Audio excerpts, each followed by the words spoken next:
الحمد لله وكفى وسلام على عباده الذين اصطفى أما بعد فأعوذ بالله من الشيطان الرجيم بسم الله الرحمن الرحيم وأما من خاف مقام ربه ونهى النفس عن الهوى فإن الجنة هي المأوى سبحان ربك رب العزة عما يصفون وسلام على المرسلين والحمد لله رب العالمين اللهم صل على سيدنا محمد وعلى آل سيدنا محمد وبارك وسلم اللهم صل على سيدنا محمد وعلى آل سيدنا محمد وبارك وسلم اللهم صل على سيدنا محمد وعلى آل سيدنا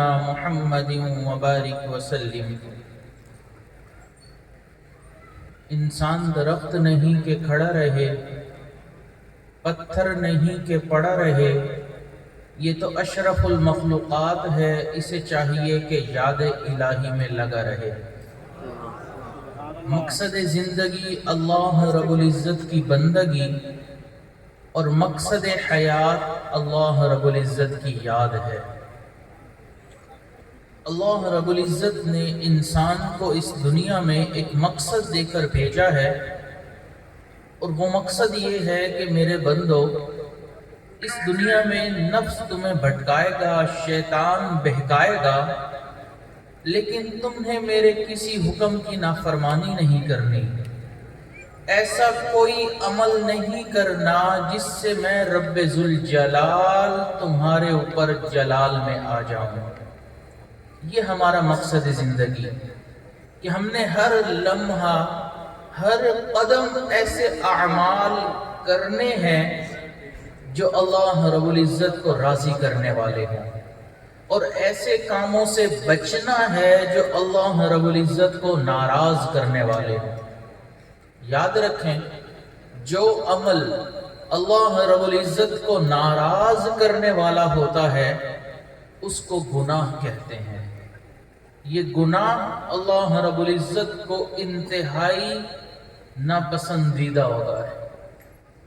ہمارے مشائخ نے فرمایا کہ اگر کوئی انسان بہت زیادہ نفلی نمازیں نہیں پڑھ پا رہا، بہت زیادہ روزے نہیں رکھ رہا، بہت زیادہ وظائف نہیں کر رہا، بہت زیادہ تسبیحات، ذکر، مراقبہ نہیں کر رہا، لیکن گناہوں سے اپنے آپ کو 100% بچا رہا ہے، یہ شخص بہتر ہے اس انسان سے جو وظائف تو زیادہ کر رہا ہے، تسبیحات تو زیادہ پڑھ رہا ہے، ذکر و مراقبہ تو زیادہ کر رہا ہے، لیکن زندگی میں گناہ بھی ساتھ ساتھ کر رہا ہے۔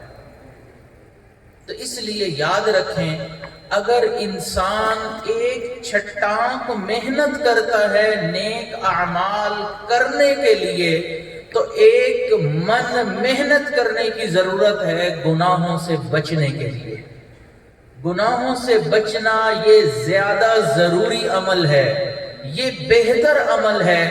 اس لیے انسان قدم قدم پھونک کر رکھ لے کہ کسی قدم پر رب ذوالجلال مجھ سے ناراض نہ ہو جائے۔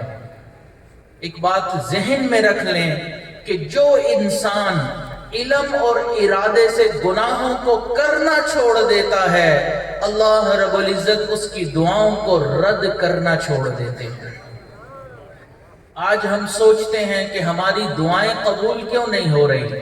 ہم دعائیں مانگتے مانگتے سالوں گزار چکے، زندگی بہت لمبی طویل گزر گئی، لیکن اس کے باوجود ہماری دعائیں قبولیت کے اثرات نہیں لا پا رہی۔ اس کے اندر رکاوٹ ہمارے گناہ بنے ہوئے ہوتے ہیں۔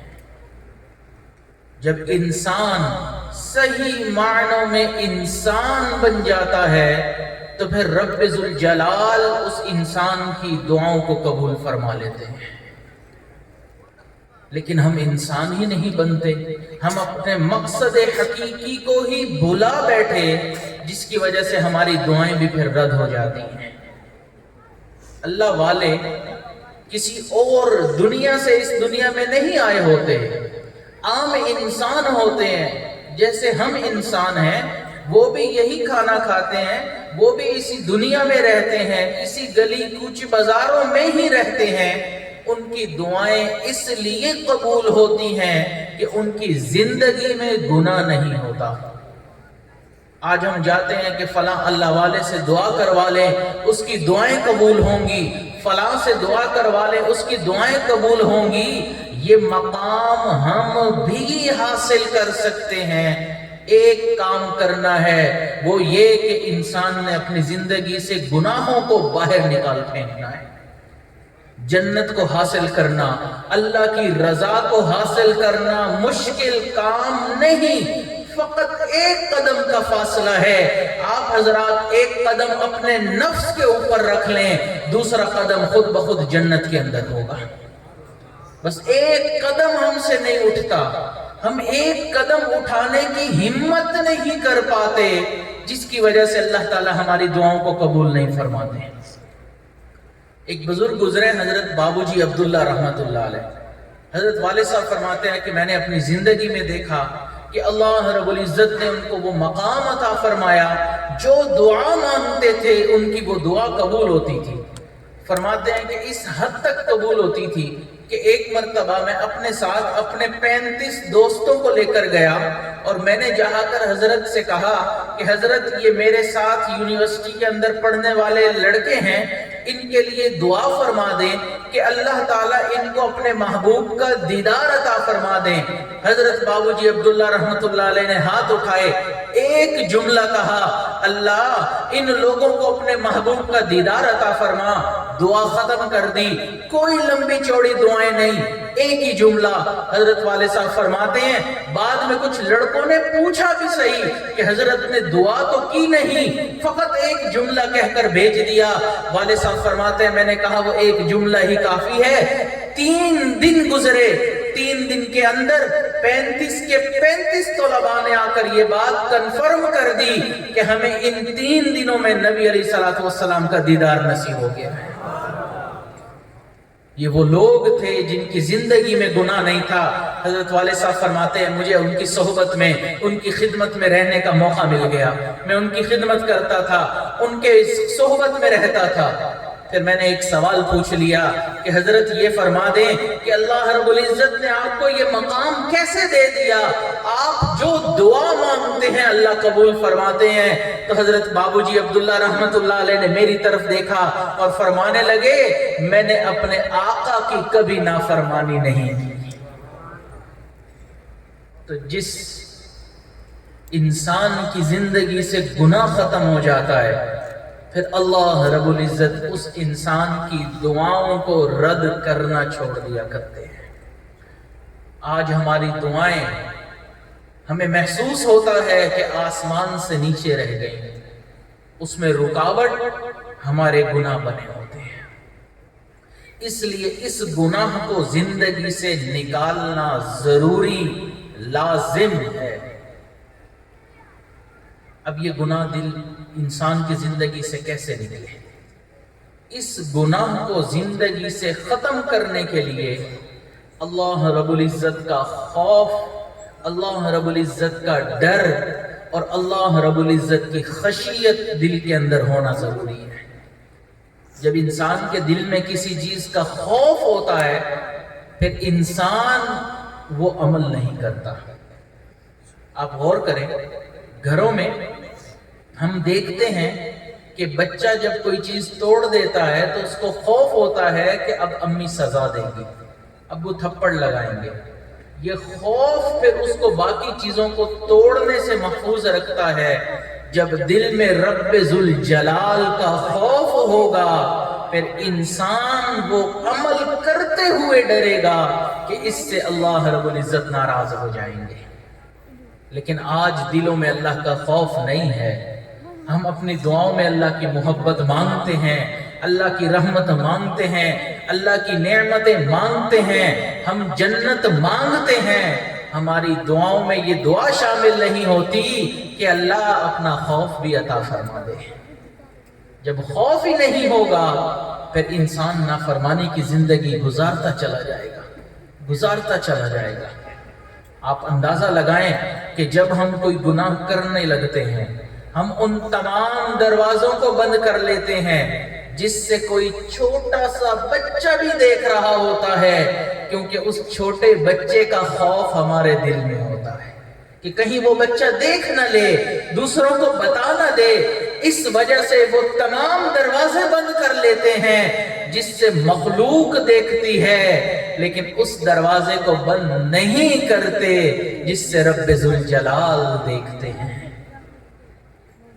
تو اس لیے اللہ رب العزت کا خوف ہونا دل میں یہ ضروری ہے. عام طور پر انسان دنیا والوں کے ساتھ ملتا ہے، ملاقات کرتا ہے، آنا جانا اس کے ساتھ ہو جاتا ہے. جب زیادہ قربتیں ہو جاتی ہیں دنیا والوں کا دل سے خوف ختم ہو جایا کرتا ہے. دنیا والوں کا معاملہ ہے کہ ان کے جتنے قریب ہوتے چلے جاؤ ڈر ختم ہوتا چلا جائے گا. اللہ کا معاملہ جدا ہے، جو جتنا قریب ہوتا چلا جائے گا اتنا ہی اللہ کا ڈر بڑھتا چلا جائے گا، کیونکہ اس کے اوپر اللہ کی شان کھلتی چلی جائے گی، اللہ کی معرفت کھلتی چلی جائے گی، اللہ کو پہچاننے لگے گا، جان جائے گا کہ اللہ رب العزت کتنی عظیم ذات ہے. اس سے ڈرنا ہمارے لیے ضروری ہے. اس لیے اللہ تعالیٰ کا خوف مانگیں. امام غزالی رحمۃ اللہ علیہ 3 درجات خوف کے لکھے ہیں. فرماتے ہیں خوف کے 3 درجات. پہلا درجہ عوام الناس کا خوف. فرمایا عوام الناس کا خوف یہ ہے کہ یہ گناہ کر لیتی ہے لیکن اس کے بعد ڈرتی ہے کہ اب اللہ تعالیٰ سزا دیں گے. عوام نفس کے ہاتھوں مجبور ہو کر شیطان کے بھٹکانے پر غلط قدم اٹھا بیٹھتی ہے، لیکن دل میں ڈر لگا رہتا ہے کہ قیامت والے دن سزا مل جائے گی. یہ اللہ کا خوف عوام الناس کے درجے میں ہے. فرمایا اس کے اوپر کا درجہ صالحین کا خوف ہے. یہ وہ لوگ ہوتے ہیں جن کی زندگی نیکی کے اوپر ہوتی ہے، جن کی زندگی میں گناہ نہیں ہوتا، تقوی والی زندگی ہوتی ہے، لیکن ہر لمحے اس خوف میں گزار رہے ہوتے ہیں. معلوم نہیں اللہ ہمارے نیک اعمال قبول بھی کرتے ہیں یا نہیں کرتے. ایسا نہیں ہے کہ نیک لوگوں کو اللہ کا خوف نہیں ہوتا. عوام تو ڈرتی ہے کہ گناہ پر سزا نہ ملے. نیک لوگ ڈرتے ہیں کہ ہم نے جو نمازیں پڑھ لی کئی پھٹے ہوئے کپڑے کی طرح ہمارے منہ پر نہ دے ماری جائے، ہمارے اعمال کو ضائع نہ کر دیا جائے. یہ وہ لوگ ہوتے ہیں، صالحین ہوتے ہیں، لیکن اللہ سے ڈر رہے ہوتے ہیں، دعائیں کرتے ہیں کہ اللہ ہمارے ان نیک اعمال کو قبول فرما لے. فرمایا تیسرا درجہ یہ زاہدین کا خوف ہوتا ہے، جن کی زندگی تقوی کے اوپر، جن کی زندگی دن ہو یا رات نیک اعمال کے اوپر گزرتی ہے، دین کا کام کرنے میں گزر رہی ہوتی ہے. اللہ رب العزت نے ان کو عجیب و غریب کیفیات سے نوازا ہوتا ہے، لیکن دل میں ڈر رہے ہوتے ہیں. معلوم نہیں مرنے سے پہلے اللہ ان نعمتوں کو چھین تو نہیں لے گا. اللہ تعالیٰ کو ہمارے نیک اعمال کی ضرورت نہیں ہے. ذہنوں سے یہ بات نکال دیجئے کہ اللہ ہمارے نیک اعمال کے محتاج ہیں. وہ رب ذوالجلال کسی چیز کے محتاج نہیں. انسان جتنے بھی اخلاص کے ساتھ نمازیں پڑھ لے، جتنے بھی اخلاص کے ساتھ روزہ رکھ لے، جتنے بھی اخلاص کے ساتھ حج کر لے، جتنا بھی اخلاص کے ساتھ جہاد کر لے، جتنا بھی اخلاص کے ساتھ دین کا کام کر لے، یہ تمام کے تمام اعمال نیچے رہ جاتے ہیں. وراء الورا ثم وراء الورا ثم وراء الورا. رب ذوالجلال کی ذات ہمارے ان اعمال سے بلند ہے، بہت بلند ہے، بہت بلند ہے. ان کو ہمارے اعمال کی ضرورت نہیں ہے، لیکن انہوں نے یہ اعمال کرنے کا حکم ہماری ہی بہتری کے لیے ہمیں دیا ہے۔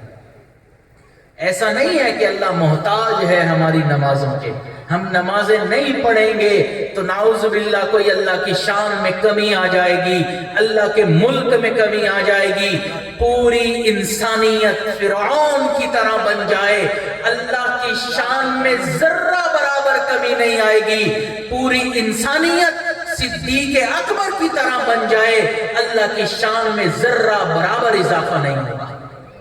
وہ اتنی بلند ذات ہے، اس کو اعمال کی ضرورت نہیں، وہ تو چاہتے ہیں میرے بندے تم نیک اعمال کر لو تاکہ میری رضا تمہیں مل جائے، میری جنت تمہیں مل جائے، میری سزا سے تم بچ جاؤ، میری جہنم سے تم بچ جاؤ۔ تو یہ عارفین کا خوف ہوتا ہے، ہر لمحے ڈر رہے ہوتے ہیں، معلوم نہیں کب شیطان حملہ آور ہو جائے، کب اللہ تعالیٰ نے جو نعمتیں ہمیں دی ہوئی ہیں اللہ وہ واپس لے لے۔ احمد ابن حنبل رحمت اللہ علیہ وقت کے محدث ہیں، اتنے بڑے فقیہ ہیں، ہزاروں لوگ آج ان کی فقہ کے اوپر عمل کرنے والے آپ کو مل جائیں گے۔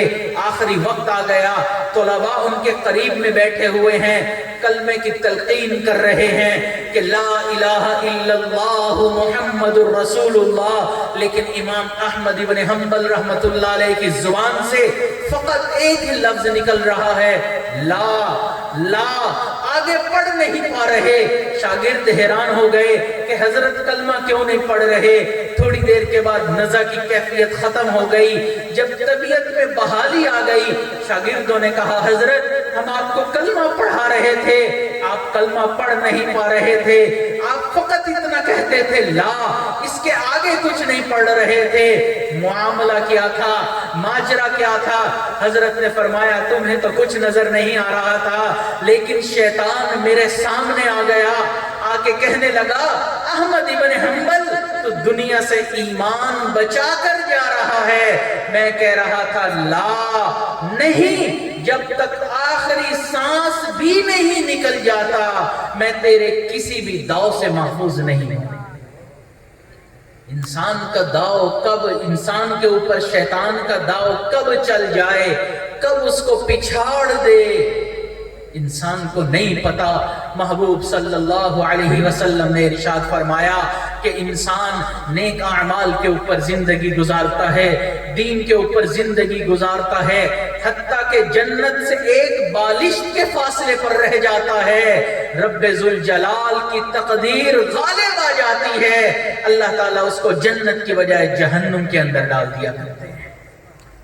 رب ذوالجلال کے معاملات ہیں۔ پھر آگے حدیث میں بیان فرمایا انسان گناہوں والی زندگی گزار رہا ہوتا ہے، اتنے گناہ کرتا ہے حتیٰ کہ جہنم سے ایک بالشت کا فاصلہ رہ جاتا ہے، تقدیر غالب آتی ہے، اللہ اس کی توبہ کو قبول فرما کر اس انسان کو جنت کے اندر جگہ عطا فرما دیتے ہیں۔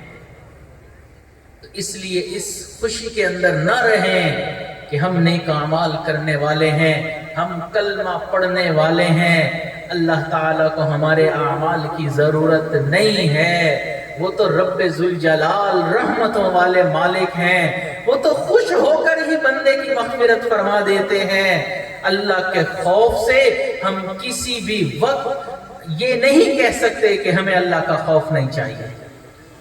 کب اللہ کی تقدیر غالب ہو جائے ہم نہیں جانتے۔ آپ غور تو کریں، بنی اسرائیل کا شخص 300 سال سے زیادہ اس نے عبادت کر لی، بلم باعورا اس کا نام تھا، لیکن اللہ کو اس کا عمل پسند نہیں آیا۔ اللہ تعالیٰ قرآن مجید میں فرماتے ہیں فَمَثَلُهُ كَمَثَلِ الْكَلْبِ، اس انسان کی مثال کتے کی مانند ہے۔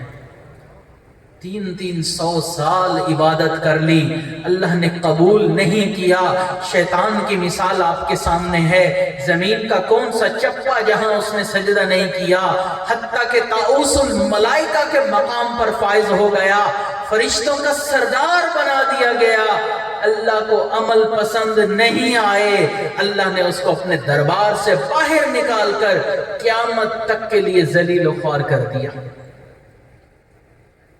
اللہ تعالیٰ کو ہمارے اعمال کی ضرورت نہیں ہے، ہمیں اللہ تعالیٰ کی ضرورت ہے، ہمیں اللہ کی رحمتوں کی ضرورت ہے، اس لیے اللہ کا خوف مانگتے رہنا چاہیے۔ ہم کبھی بھی نہیں کہہ سکتے کہ اب ہمیں ضرورت نہیں، ہم اتنے نیک ہو گئے کہ اب ہم جو مرضی کرتے پھریں۔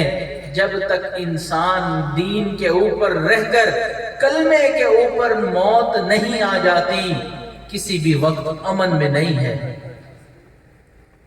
الایمان بین الخوف والرجاء، کہ ایمان خوف اور امید کے درمیان ہے، کہ جب انسان اپنے اعمال کو دیکھے ڈر جائے، معلوم نہیں میرے ساتھ کیا معاملہ ہوگا، لیکن جب اللہ کی رحمت کو دیکھے تو امید لگ جائے کہ اللہ تعالیٰ رحمت فرما دیں گے۔ تو اس لیے اللہ کا خوف مانگنا چاہیے۔ اللہ رب العزت خفیہ تدبیر فرماتے ہیں۔ یہ خفیہ تدبیر کا لفظ سمجھنے والا ہے۔ آپ حضرات نے دیکھا ہوگا کہ آفس میں جب کوئی افسر اپنے ماتحت سے ناراض ہوتا ہے تو وہ ناراضگی کا اظہار نہیں کرتا، لیکن اس دفتر کے اندر، آفس کے اندر حالات ایسے بنا دیتا ہے کہ وہ اس کا ماتحت خود بخود نوکری چھوڑ کر چلا جاتا ہے۔ دفتروں میں جب آفیسر ناراض ہو جائے تو وہ خاموشی سے کام کر کے حالات ایسے پیدا کر دیتا ہے کہ وہ ماتحت خود بخود استعفیٰ دے کر نوکری سے چلا جاتا ہے۔ اس کو کہتے ہیں خفیہ تدبیر۔ اسی طرح جب اللہ رب العزت کسی سے ناراض ہوتے ہیں، ظاہر میں انسان دین کا کام کر رہا ہوتا ہے، اللہ تعالیٰ اندر سے اس کو خالی فرما دیتے ہیں۔ ظاہر میں انسان نیک عمل کر رہا ہوتا ہے، لیکن وہ عمل اخلاص سے خالی ہوتا ہے، اللہ اس کے اعمال کو قبول نہیں فرما رہے ہوتے۔ پھر ایک وقت آتا ہے کہ اس کا تماشا دنیا والے دیکھتے ہیں، تو اللہ کی خفیہ تدبیر کب کام آ جائے؟ وَمَكَرُوا وَمَكَرَ اللَّهُ وَاللَّهُ خَيْرُ الْمَاكِرِينَ۔ اللہ بھی تدبیر فرمایا کرتے ہیں۔ اس لیے اللہ کی تدبیر سے ہم امن میں نہیں آ سکتے۔ ہر وقت انسان کو اللہ کا خوف مانگنا چاہیے کہ اللہ ایسا خوف عطا کر دے کہ جو ہمیں گناہوں سے بچا لے۔ رب ذوالجلال عظیم ذات ہے، بڑی ذات ہے۔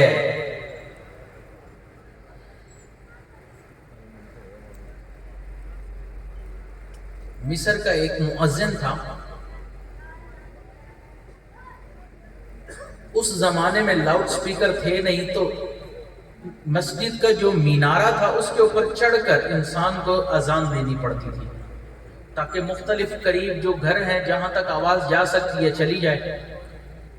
تو اب وہ مؤذن جو ہے وہ اذان دینے کے لیے مسجد کے مینار پر چڑھا، تو قریب گھر کے اوپر اس کی نظر پڑی، تو اس نے دیکھا کہ وہاں پر ایک لڑکی بیٹھی ہوئی ہے، تو اس کو وہ اچھی لگی، اذان دیے بغیر نیچے آ گیا۔ اس گھر میں گیا، دروازہ کھٹکھٹایا تو ایک شخص آیا۔ اس نے دیکھا کہ وہ شخص انجانا ہے، کوئی نیا لگتا ہے، تو اس نے اس سے پوچھا کہ آپ کون ہیں؟ اس نے کہا کہ ہم عیسائی ہیں اور اس بستی میں ابھی کچھ ہی دن پہلے آ کر مقیم ہوئے ہیں، میں اور میری بیٹی یہاں پر رہتے ہیں۔ تو وہ مؤذن کہنے لگا کہ ابھی میں نے مسجد کے مینارے سے آپ کی بیٹی کو دیکھا ہے، میں چاہتا ہوں کہ اس کے ساتھ نکاح کر لوں۔ تو اس نے کہا کہ ہم عیسائی، آپ مسلمان، یہ نکاح نہیں ہو سکتا، الا یہ کہ آپ عیسائیت قبول کر لیں تو تب نکاح کا سوچا جا سکتا ہے۔ تو اس مؤذن نے دل ہی دل میں سوچا کہ اگر میں عیسائیت مذہب قبول کر لوں، نکاح کر لوں، بعد میں دوبارہ مسلمان ہو جاؤں گا، کیا فرق پڑتا ہے، چند منٹ کی تو بات ہے۔ وہ سمجھ نہیں رہا تھا کہ اللہ کی خفیہ تدبیر کام کر رہی ہے۔ اس شخص نے کہا کہ بہت اچھا، پھر تم گھر کے اندر آ جاؤ، میں تمہیں اپنی بیٹی سے ملوا دیتا ہوں کہ اسے بھی رشتہ پسند ہے کہ نہیں۔ وہ مؤذن کو لے کر چھت کے اوپر چڑھنے لگا، جب 2-4 سیڑھیاں ہی چلی، مؤذن کا پاؤں پھسلا، سر کے بل گرا، گردن کی ہڈی ٹوٹی، اور وہ انسان غیر اسلام کے اوپر وہیں پر مر گیا۔ نہ خدا ملا، نہ وصال صنم، نہ ادھر کے رہے نہ ادھر کے رہے۔ جب اللہ کی خفیہ تدبیر کام آتی ہے پھر اللہ تعالیٰ نہیں دیکھتے کہ اس نے 20 سال تک اذان دی تھی، یہ تو لوگوں کو میری نماز کی طرف بلانے والا انسان تھا، یہ تو لوگوں کو دین کی دعوت دینے والا انسان تھا۔ اللہ کے ہاں کوئی عمل پیش کرنے کے قابل نہیں ہے، ہمارے اعمال بھی اس قابل نہیں۔ اس کے اندر ریا بھری پڑی، اس کے اندر تکبر بھرا پڑا، ہمارے سینے حسد سے بھرے ہوئے ہیں، ہم دنیا کی محبت میں گرفتار ہو کر نمازیں پڑھ رہے ہوتے ہیں اور اس کے بعد ہم سوچتے ہیں کہ ہمارے اعمال قبول ہوں گے۔ نا نا نا، دور کی بات ہے۔ آئیے تو صحیح آپ کو ایک شخصیت کے بارے میں بتاتا چلوں جس کو خلیفہ اول، خلیفہ بلا فصل حضرت سیدنا صدیق اکبر رضی اللہ تعالیٰ عنہ کہا جاتا ہے۔ کتنی عظیم الشان شخصیت تھی کہ آپ کے خاندان گھرانے کی 4 نسلیں صحابی ہیں، کسی اور کو یہ اعزاز حاصل نہیں۔ حضرات صحابہ کرام سارے کے سارے عاشقین تھے، لیکن آپ عاشقین کے امام تھے۔ حضرت صدیق اکبر کو اللہ نے وہ مقام عطا فرمایا کہ محبوب نے فرما دیا کہ اگر تم زمین کے اوپر چلتی ہوئی زندہ لاش کو دیکھنا چاہتے ہو فَلْيَنْظُرْ إِلَىٰ ابن ابی قحافہ، ابو قحافہ کے بیٹے کو دیکھ لو۔ محبوب نے فرما دیا کہ جس نے بھی دنیا میں میرے اوپر احسان کیے میں نے تمام کے احسانات کا بدلہ اتار دیا۔ ابو بکر نے اتنے احسان کر لیے کہ اس کے احسان کا بدلہ قیامت والے دن اللہ دے گا۔ فرمایا ابو بکر کے مال نے سب سے زیادہ مجھے فائدہ پہنچا دیا۔ جو سفر کا ساتھی، جو غار کا ساتھی، سارے صحابہ محبوب کے یار ہیں، لیکن صدیق اکبر کی شان ایسی جدا ہے کہ آپ کی صحابیت کا انکار انسان کو دائرہ اسلام سے خارج کر دیتی ہے، کیونکہ فقط صحابہ میں آپ کی ایسی شخصیت ہے جن کی صحابیت قرآن مجید سے ثابت ہوتی ہے۔ ثانی اثنین اذ ہما فی الغار اذ یقول لصاحبہ لا تحزن ان اللہ معنا، کہ محبوب نے اپنے صاحب سے صحبت یافتہ سے یہ بات فرمائی۔ سب متفق ہیں کہ اس سے مراد صدیق اکبر ہیں، اس لیے صدیق اکبر کی صحابیت کا جو منکر وہ قرآن کی آیت کا منکر، قرآن کی آیت کا منکر کبھی مسلمان نہیں ہو سکتا۔ اتنے عظیم الشان انسان ہے کہ نبی علیہ الصلوۃ والسلام ہجرت کے سفر میں آپ کو لے کر نکلے۔ اتنے عظیم شخصیت کہ آپ کو اپنی زندگی میں مصلی امامت پر کھڑا کر دیا۔ ایسی شخصیت کہ محبوب جب ریاض الجنہ کے اندر مدفون ہوئے، جو جنت کا ٹکڑا ہے، صدیق اکبر بھی وہی مدفون ہوئے جو جنت کا ٹکڑا ہے۔ اتنے عظیم شخصیت، اتنے اعمال کے باوجود کہ پوری امت کے ایمان کو ایک پلڑے میں رکھا جائے، ابو بکر صدیق کے ایمان کو دوسرے پلڑے میں رکھ دیا جائے، صدیق اکبر کا ایمان بھاری پڑ جائے گا۔ ایسی شخصیت، لیکن جب اللہ رب العزت کو یاد کرتے تھے، اپنے اعمال پر نظر ڈالتے تھے، کانپ جاتے تھے کہ وہ ذات کتنی بلند ہے۔ فرمایا کرتے تھے کاش مجھے میری ماں نے جنا ہی نہ ہوتا، کاش میں کسی پرندے کا پر ہوتا، کاش میں کسی مومن کے بدن کا بال ہوتا۔ میں انسان ہوں، اب قیامت والے دن مجھے اپنے اعمال کا حساب رب ذوالجلال کو دینا پڑ جائے گا۔ اتنے فضائل کے باوجود اللہ کی ذات، اللہ کی معرفت کو جاننے والے تھے، ڈرتے تھے کہ اس بارگاہ میں کوئی عمل پیش کرنے کے قابل نہیں۔ اس کے بعد دوسری شخصیت اس امت میں جو افضل ترین ہے وہ حضرت خلیفہ دوم حضرت عمر رضی اللہ تعالیٰ عنہ کی ہے۔ ایسی شخصیت کہ انسان اس راستے سے بھاگ جائے جہاں اس کو شیطان نظر آ جائے، لیکن حضرت عمر ایسی شخصیت کہ شیطان ہی اس راستے سے بھاگ جائے جہاں عمر نظر آ جائے۔ محبوب نے فرمایا عمر کی زبان پر حق بولتا ہے۔ محبوب نے فرمایا پہلی امتوں میں محدث ہوا کرتے تھے، میری امت میں محدث عمر بن خطاب ہے، جو ایسی کئی مرتبہ باتیں کر چکے جن کی رائے قرآن قرآن کی رائے کے بالکل مطابق ہوا کرتی تھی، ایسی شخصیت جن کو دعاؤں میں اللہ کے محبوب نے مانگا، جن کے آنے پر، دین قبول کرنے پر تمام صحابہ کرام نے، حضرت نبی علیہ السلام نے مکہ مکرمہ بیت اللہ میں پہلی نماز جماعت کے ساتھ ادا کر لی۔ آپ اندازہ تو لگائیں کتنی عظیم الشان شخصیت، کتنے قد والی شخصیت کہ ان کے خلافت دور میں کتنا امن ہوا کرتا تھا، لیکن جانتے تھے ان تمام فضائل کے باوجود کوئی عمل اس بارگاہ میں پیش نہیں کیا جا سکتا۔ پتہ چل گیا کہ حضرت حذیفہ بن یمان کو اللہ کے محبوب نے منافقین کے نام بتا دیے۔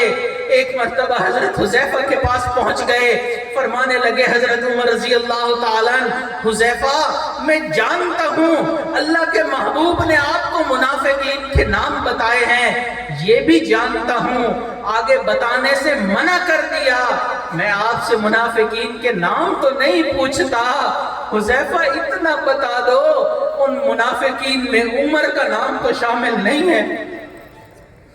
اپنے اعمال سے ڈرتے تھے کہ کہیں ہمارا انجام برا نہ ہو جائے، ہمارے ساتھ اللہ تعالیٰ ایسا معاملہ نہ کر دیں کہ ہمیں اپنے دربار سے دور کر دیں، اس بارگاہ میں کوئی عمل پیش کرنے کے قابل نہیں۔ اتنا ہی ہے، الہی عبدک العاصی اتاکا مقرم بالذنوب وقد دعاکا، اللہ بس ہمیں معاف فرما دے۔ حضرت عبداللہ ابن مبارک رحمت اللہ علیہ بہت بڑے محدث گزرے ہیں۔ حضرت شیخ الحدیث مولانا زکریا رحمت اللہ علیہ فرماتے ہیں اپنی ان کے بارے میں کہ ان کی ایک وقت میں حدیث کی خدمت کے وہ کیا کرتے تھے، ایک وقت میں ان سے 40 ہزار طلباء حدیث پڑھا کرتے تھے، اتنا بڑا مجمع ہوتا تھا۔ اب یہ مجمع 40,000 نہیں ہوگا لیکن کتنا لگتا ہے، آپ سوچیں 40,000 کا مجمع ایک وقت میں ان سے حدیث پڑھ رہا ہے۔ امام اعظم ابو حنیفہ رحمت اللہ علیہ کے شاگرد ہیں۔ پھر آپ دیکھیں محدثین کی دنیا میں ہر محدث پر آپ کو کوئی نہ کوئی جرح مل جائے گی۔ عبداللہ ابن مبارک واحد محدث ہیں جن کے اوپر کوئی جرح موجود نہیں ہے، ان کو امیر المؤمنین فی الحدیث کا لقب دیا گیا۔ اتنے بڑے محدث تھے، اتنی دین کی خدمت کر لی، آخری وقت آ گیا، لیٹے ہوئے ہیں، اپنے شاگردوں کو فرمانے لگے مجھے زمین کے اوپر لٹا دو، الامر فوق الادب کے تحت شاگردوں نے حضرت عبداللہ ابن مبارک کو زمین پر لٹا دیا۔ شاگردوں کی چیخیں نکل گئیں، عبداللہ ابن مبارک اپنے رخسار کو زمین کی مٹی کے ساتھ رگڑ رہے ہیں، اپنی سفید ریش داڑھی کو پکڑا ہوا ہے، آنکھوں میں آنسو جاری ہیں، فرما رہے ہیں اللہ عبداللہ کے بڑھاپے پر رحم فرما دے، اللہ عبداللہ کے بڑھاپے پر رحم فرما دے۔ یہ بات نہیں کی اللہ میں نے تیرے دین کی خدمت کر لی، ہزاروں لوگوں کو محبوب کی حدیث سنا دی، میں نے تیرے قرآن کی خدمت کر لی، اے اللہ میرے تو ہزاروں شاگرد ہو گئے۔ جانتے تھے اس بارگاہ کے اندر کوئی عمل پیش کرنے کے قابل نہیں۔ یہ ہمارے اکابر تھے، اولئک آبائی فجئنی بمثلہم، یہ ہمارے آباء و اجداد ہیں، ان جیسی مثال لانا بھی چاہو نہیں لا سکو گے۔ یہ وہ تھے جو اللہ کی معرفت کو جانتے تھے، اللہ کی شان کو جانتے تھے، اللہ کی بے نیازی سے ڈرا کرتے تھے کہ وہ ذات ایسی بے نیاز ہے، اس کو کسی کے عمل کی کوئی پرواہ نہیں۔ جب بات چل ہی پڑی، آخری بات عرض کر کے بات مکمل کرتا ہوں، اسیران مالٹا کو دیکھ لیں، مالٹا کی جیل کے اندر آپ کو شیخ الہند مولانا محمود الحسن نظر آئیں گے، مالٹا کی جیل کے اندر آپ کو حضرت حسین احمد مدنی نظر آئیں گے۔ فرنگی حضرت محمود الحسن سے ناراض ہوا بیٹھا تھا، کہتا تھا کہ تم ایک لفظ بول دو کہ تم فرنگی کے مخالف نہیں ہو۔ شیخ الہند فرماتے تھے یہ لفظ میں کبھی بھی نہیں کہوں گا، طرح طرح کی سزائیں دی جاتی تھی۔ حضرت شیخ الہند رحمت اللہ علیہ وہ تمام سزائیں برداشت کرتے تھے۔ حد ہو گئی، انگارے آگ کے لٹا دیے گئے، ان کے اوپر حضرت شیخ الہند کو لٹا دیا گیا۔ اب آپ اندازہ لگائیں انسان کی انگلی تھوڑی سی جل جائے کتنی درد ہوتی ہے، جب آگ کے انگاروں پر کسی کو لٹا دیا جائے کتنی تکلیف ہوگی۔ اس دین کی خاطر انہوں نے یہ تکلیف برداشت کر لی۔ جب اپنی جگہ پر آئے حضرت مولانا حسین احمد مدنی رحمت اللہ علیہ، باقی شاگردوں نے مشورہ کیا کہ اب ہم کیا کریں، حضرت کی تکلیف ہم سے دیکھی نہیں جاتی، نہ بیٹھ پا رہے ہیں نہ لیٹ سک رہے ہیں، انگاروں کے اوپر لیٹنے کی وجہ سے کمر کے اوپر بڑے بڑے گڑے بن چکے ہیں، کیا کیا جائے۔ حضرت مدنی رحمت اللہ علیہ آ گئے، آ کے عرض کرنے لگے کہ حضرت ان انگریزوں کے سامنے کوئی ہیلہ بہانہ محمل الفاظ ادا کر دیں تاکہ آپ کی جان چھوٹ جائے۔ شیخ الہند رحمت اللہ علیہ نے دیکھا، فرمانے لگے حسین احمد میں روحانی بیٹا ہوں حضرت بلال کا، جن کو مکہ کی تپتی ریت کے اوپر لٹا کر ان کے سینے کے اوپر پتھر رکھ دیا گیا تھا۔ حسین احمد میں بیٹا ہوں حضرت خبیب اور خباب کا، میں بیٹا ہوں بی بی سمیہ کا، کہ جن کی ایک ٹانگ ایک اونٹ کے ساتھ باندھ دی گئی، دوسری ٹانگ دوسرے اونٹ کے ساتھ باندھ دی گئی، دونوں اونٹوں کو مخالف سمت میں چلا کر درمیان سے چیر کے رکھ دیا۔ میں بیٹا ہوں امام اعظم ابو حنیفہ نعمان بن ثابت کا، جن کا جنازہ جیل سے نکلا۔ میں بیٹا ہوں امام مالک کا، کہ جنہوں نے فتویٰ دیا، بادشاہ وقت ناراض ہو گیا، گدھے کے اوپر ان کو بٹھا دیا، چہرے کے اوپر کالک مل دی، پورے مدینہ میں گھما دیا گیا۔ فرمایا حسین احمد میں بیٹا ہوں احمد ابن حنبل کا، جن کو ایسے سخت کوڑے لگائے گئے اگر ہاتھی کو بھی لگتے ہاتھی برداشت نہیں کر سکتا۔ حسین احمد میں بیٹا ہوں مجدد الفسانی کا، جن کو گوالیار کے قلعے میں 1 سال تک بند کر دیا۔ حسین احمد میں بیٹا ہوں شاہ ولی اللہ محدث دہلوی کا، کہ جن کی انگلیوں کے ناخن ان کی جڑوں سے اکھاڑ کے رکھ دیے۔ حسین احمد یہ انگریز میرے سینے سے جان تو نکال سکتے ہیں، ایمان کو نہیں نکال سکتے۔ ایسا مضبوط ایمان تھا، چٹان ہل سکتی تھی، یہ اکابر ہل نہیں سکتے تھے۔ وقت گزرتا چلا گیا، سزائیں سخت ہوتی چلی گئی۔ ایک وقت آ گیا انگریز نے حکم دے دیا کہ ان تمام لوگوں پر پھانسی دے دیا جائے۔ جب یہ آرڈر جاری ہوا حضرت مدنی رحمت اللہ علیہ تمام شاگرد خوش ہو گئے، پھانسی پر چڑھیں گے، شہادت مل جائے گی۔ شہادت ہے مقصود مطلوب مومن، یہی تو ہمارا مقصد ہے کہ ہمیں شہادت کا مقام مل جائے گا۔ تمام شاگرد خوشیاں منا رہے ہیں، دیکھا تو حضرت شیخ الہند کی آنکھوں میں آنسو رواں ہے، روئی جا رہے ہیں، روئی جا رہے ہیں۔ پھر شاگرد پریشان ہو گئے، معلوم نہیں اب تو ان کی سزاؤں سے جان چھوٹ جائے گی، حضرت کیوں رو رہے ہیں؟ حضرت کی خدمت میں آ گئے، حضرت انگریز نے پھانسی کا آرڈر جاری کر دیا، ہم پھانسی پر چڑھ جائیں گے، ہمیں شہادت مل جائے گی، آپ کیوں رو رہے ہیں؟ فرمایا حسین احمد میں اس رب ذوالجلال کی شان بے نیازی کو یاد کر کے رو رہا ہوں۔ وہ اتنی بے نیاز ذات ہے، کبھی کبھی انسان کی جان بھی لے لیتی ہے، قبول بھی نہیں کیا کرتی۔ میں اللہ کی بارگاہ میں عرض کر رہا ہوں اللہ ہماری اس نذرانے کو قبول فرما لینا۔ یہ وہ لوگ تھے جو اللہ کی شان کو جانتے تھے، اللہ کی معرفت کو پہچانتے تھے، جانتے تھے اس عمل میں عاجزی کے سوا اس بارگاہ میں کوئی عمل نہیں، وہاں تکبر نہیں چلتا، مال و دولت نہیں چلتا، وہاں عالی نسب نہیں چلتا، کس کی اولاد ہو نہیں چلتا، ایک ہی چیز چلتی ہے، اللہ ہمیں معاف فرما دے۔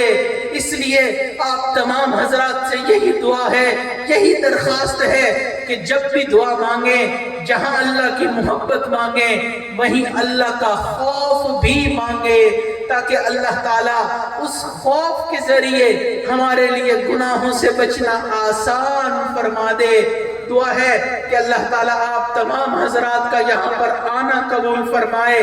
دنیا میں کتنے ایسے لوگ ہیں مشائخ کے پاس جاتے ہیں اپنے اپنے مطلب کے لیے، کوئی دنیا کے مطلب کے لیے، کوئی کاروبار میں برکت کے لیے، کوئی کسی کام کے لیے، کوئی اولاد کے لیے، کوئی اپنے گھر کی دعاؤں کے لیے۔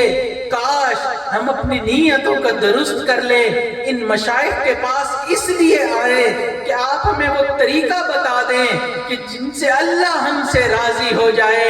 لیکن اللہ کو راضی کرنے والے آج بہت کم نظر آتے ہیں۔ حال دل جس سے میں کہتا کوئی ایسا نہ ملا، حال دل جس سے میں کہتا کوئی ایسا نہ ملا، بت کے بندے تو ملے اللہ کا بندہ نہ ملا۔ وآخر دعوانا ان الحمدللہ رب العالمین۔ لا الہ الا اللہ محمد رسول اللہ۔ دعا کر لیجئے۔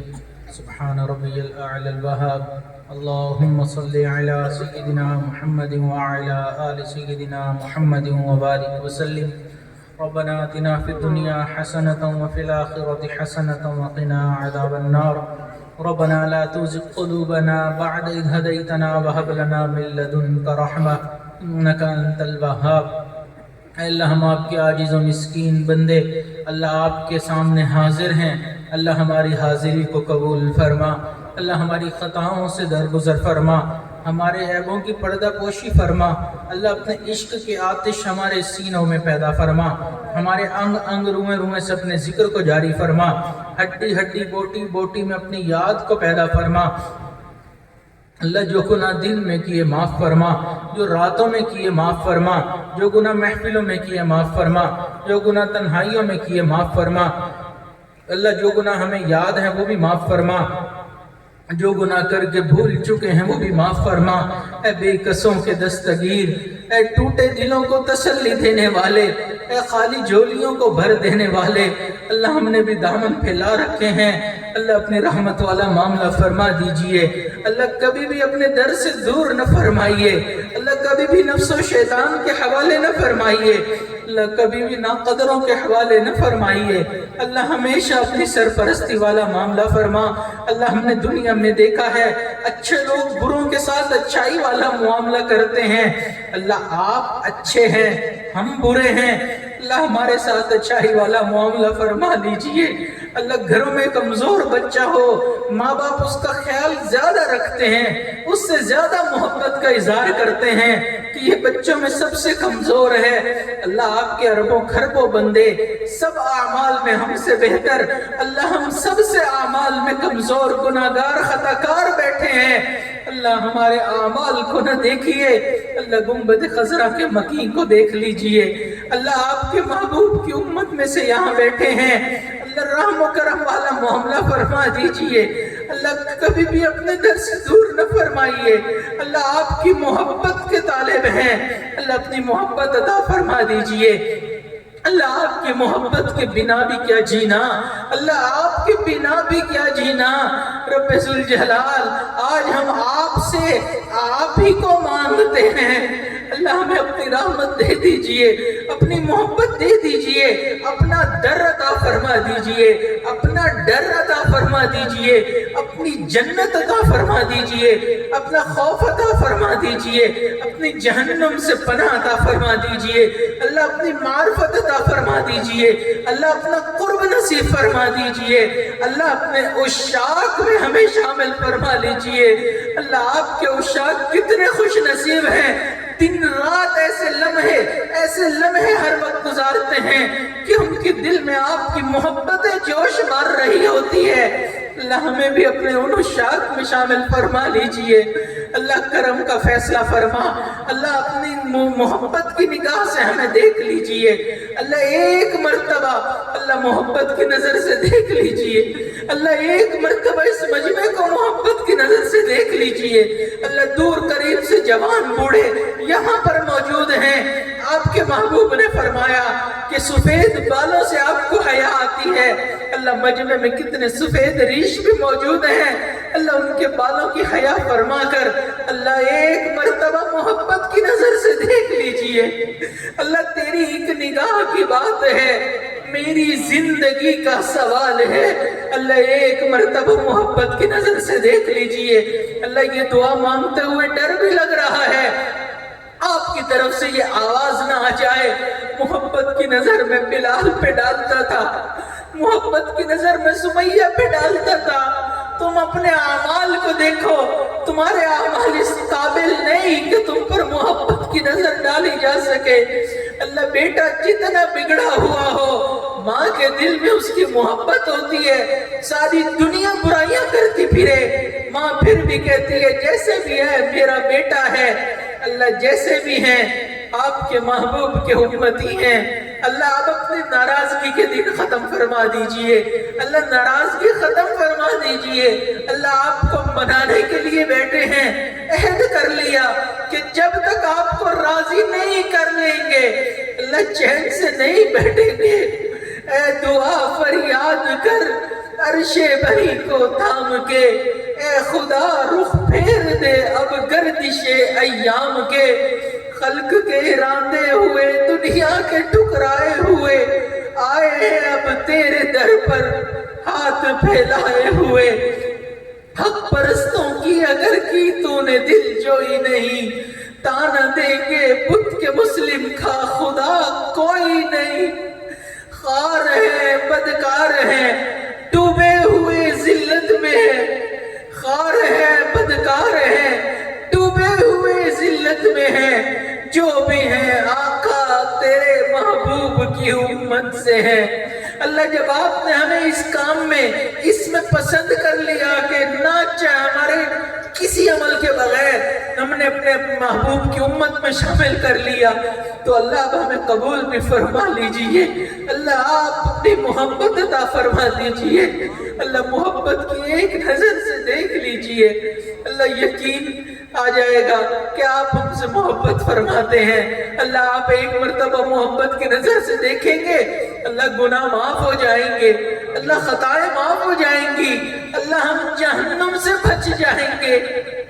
اللہ آپ تو اپنے بندوں سے بہت محبت کرنے والی ذات ہیں، اللہ ہم سے بھی محبت کا معاملہ فرما لیجئے، کبھی بھی اپنے در سے دور نہ فرمائیے۔ اے اللہ ہمیں ان نیک لوگوں میں شامل فرما کہ جو آپ کے گھر کا طواف کرتے ہیں، ہر سال اپنے گھر کا حج اور عمرہ کرنے کی توفیق نصیب فرما۔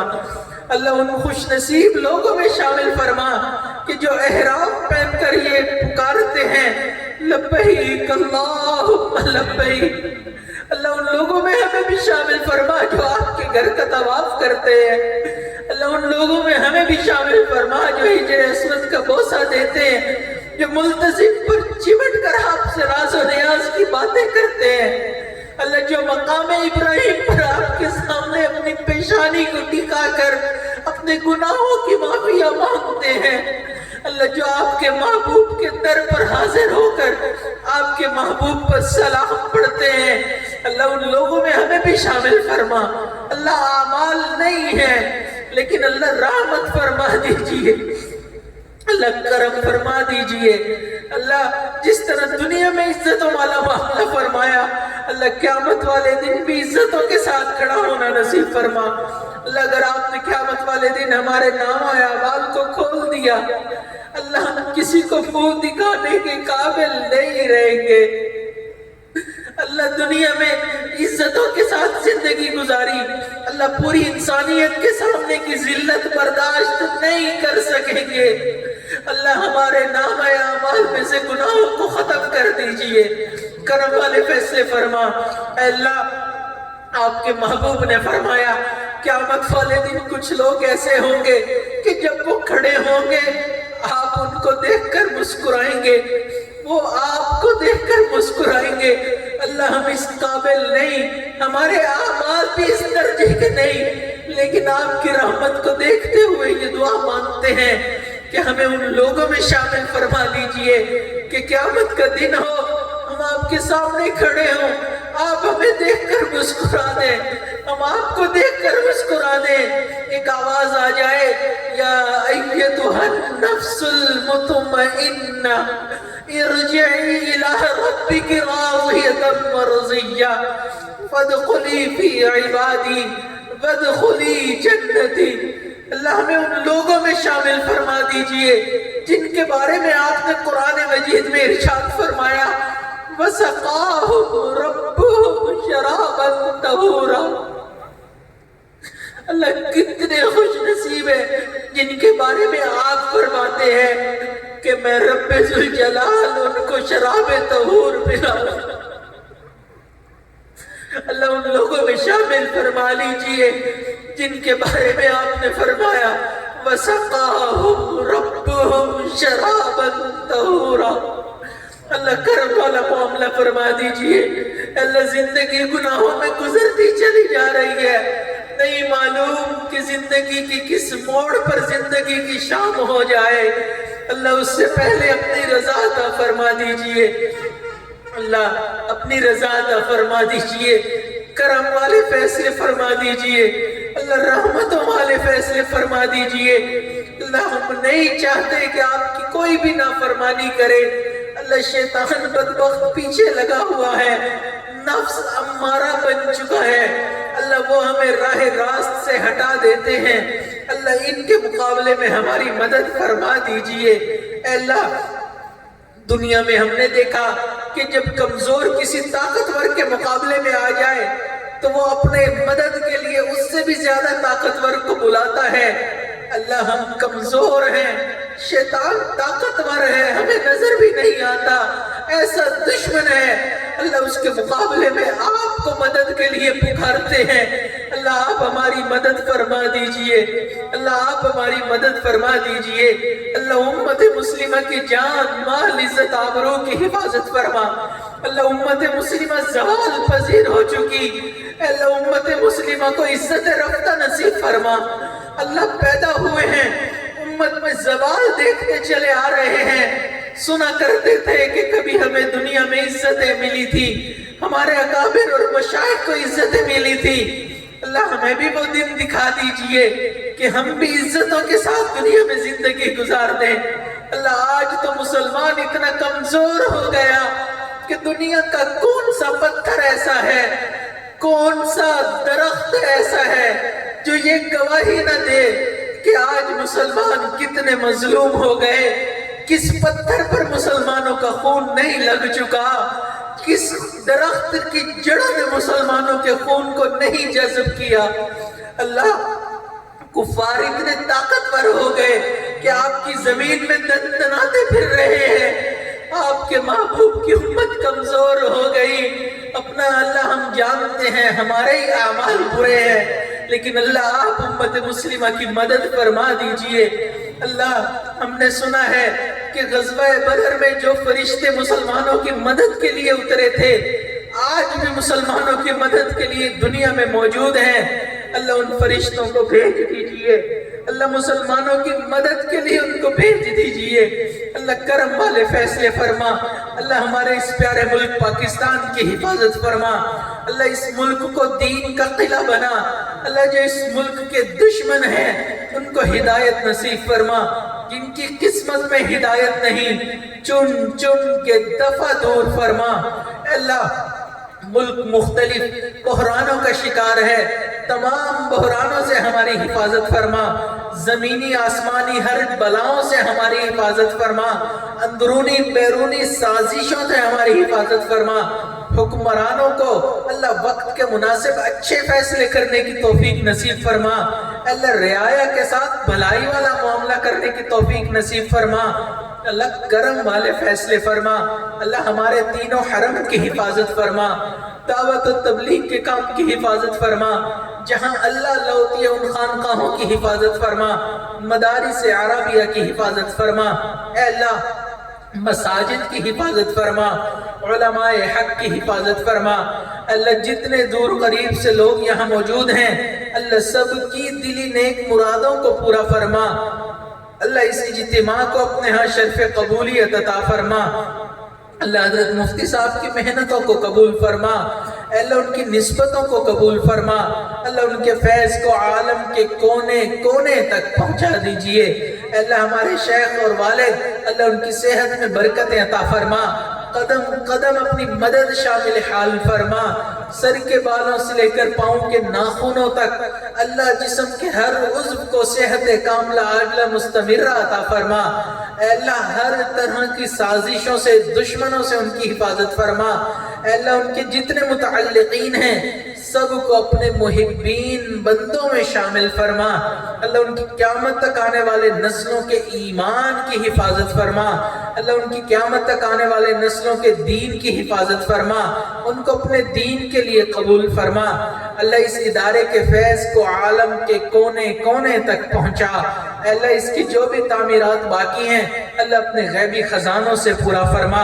اہل خیر کے دلوں کو متوجہ فرما، اہل علاقہ پر خصوصی رحمت نازل فرما، ہدایت کی ہواؤں کو عام فرما، جو بیمار ہیں ان کو شفاء کاملہ عاجلہ مستمرہ عطا فرما، جو اولاد نرینہ کے طلبگار ہیں ان کو نیک صالح متقی اولاد نرینہ عطا فرما۔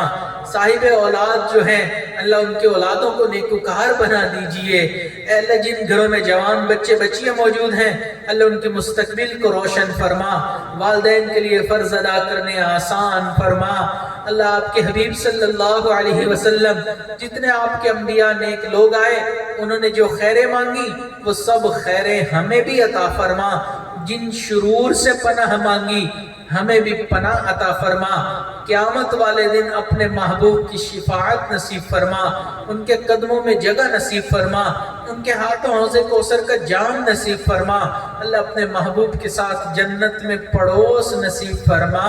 اللہ ہماری ان دعاؤں کو اپنی رحمت سے قبول فرما۔ ربنا تقبل منا انك انت السميع العليم وتب علينا انك انت التواب الرحيم وصلى الله تعالى على خير خلقه سيدنا محمد وعلى آله وأصحابه أجمعين برحمتك يا أرحم الراحمين۔